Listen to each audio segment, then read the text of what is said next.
আসসালামু আলাইকুম। আশা করি আপনারা ভালো আছেন। তো আসলে অসময়ে একটা ভিডিও নিয়ে আসলাম। গ্রীষ্মকালে লাউ চাষ। তো দেখতে পাচ্ছেন আসলে লাউ সাধারণত শীতকালে খুব ভালো হয়।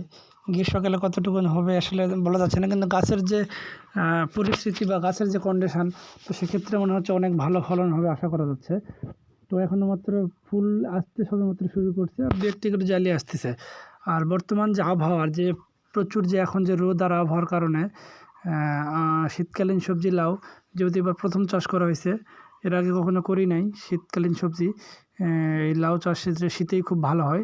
তো এবার মনে করলাম যে গ্রীষ্মকালে একটু করে দেখা যাক কী হয়। তবে আসলে গ্রীষ্মকালে লাউটা গাছের যে তেজ আর গাছের যে কন্ডিশন, আশা করতেছি খুব ভালো ফল পাওয়া যাবে।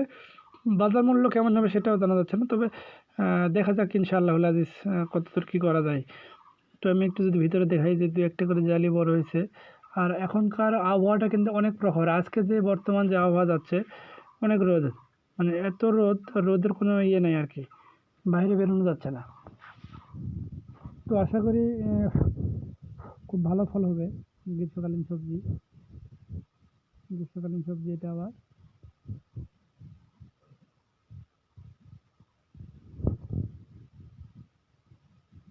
আর লাউয়ের বিশেষ করে যে সমস্যাগুলো হয়, যেটা মাছি পোকার কারণে হয়, মাছি পোকা। আপনারা মাছি পোকা যেমন লাউ বলেন, মিষ্টি কুমড়া জাতীয় ফসল যেটাই বলেন, লাউ বলেন, মিষ্টি কুমড়া বলেন, চিচিঙ্গা বলেন, করলা বলেন, এইসব হচ্ছে সবথেকে ক্ষতিকারক যে ইয়েটা, সেটা হলো মাছি পোকা। মাছি পোকা, সাদা মাছি, গোল মাছি, এগুলা। তো এগুলো যদি আপনি দমন করতে পারেন, আশা করি 100% ভালো ফল পাবেন।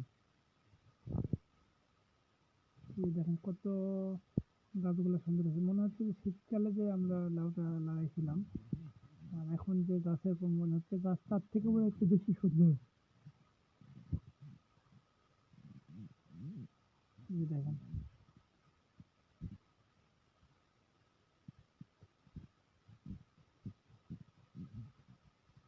তবে একটা জিনিস উপলব্ধি করা যায় যে আসলে শীতকালীন সবজি আর মানে গ্রীষ্মকালীন সবজির মধ্যে একটু তফাৎ আছে। আর খেতেও মানে স্বাদটা ভিন্ন।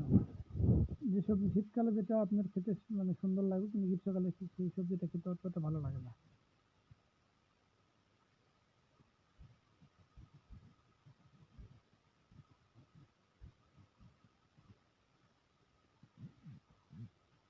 যাই হোক, সর্বোপরি গাছটা অনেক সুন্দর হয়েছে। আপনারা যদি কেউ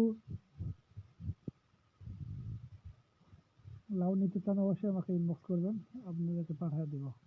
আর যদি আমার এলাকার মধ্যে হয় বলবেন, আমি পাঠিয়ে দেবো আপনাদের গ্রীষ্মকালীন লাউ।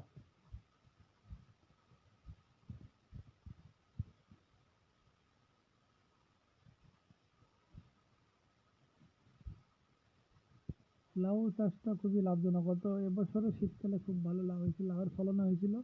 যে বাজার মূল্য খুব ভালো ছিল। মাঝখানে বাজার মূল্য অনেক ভালো ছিল, আবার মাঝখানে একটু ডাউন ছিল। তো সব মিলিয়ে সর্বোপরি সব মিলে আলহামদুলিল্লাহ।